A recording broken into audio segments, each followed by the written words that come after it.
Sånn. Oi, sånn. Ja, nei, du vel snill. Men de låser meg. Var försiktig då, Leon.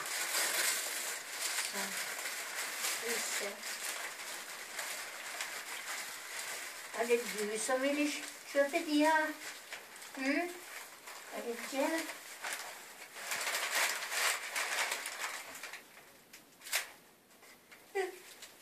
Du jo god ut.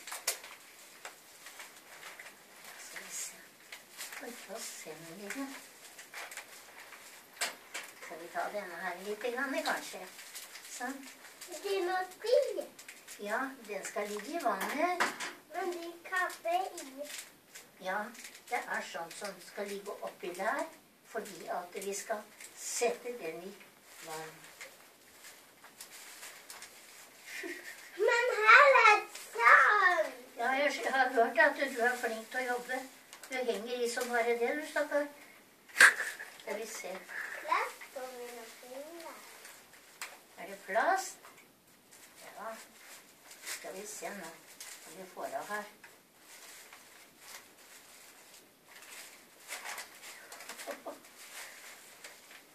Det nok som han Bjørn forteller, at han så fælt å jobbe. Ja, det nok det. Oi, pass, fingeren din. Så skal vi klippe her litt.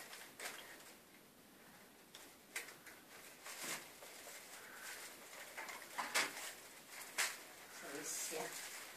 Det fine blomster. Det vil jeg si. Og så det du som har tatt dem ut til meg. Skal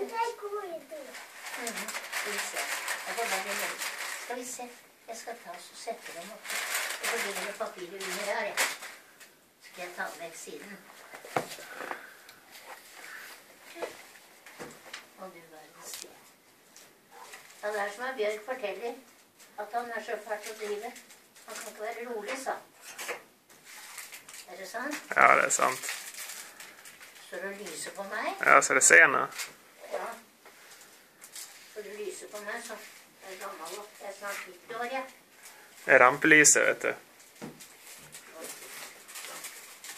Han går ikke ut på denne mann. Nei da, han ligger på bordet.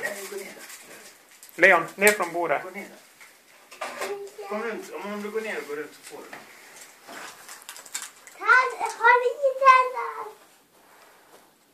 Du kan gå søndag. Kom her. Og det snart om. Kan du ha den på klavir? Ja, ja.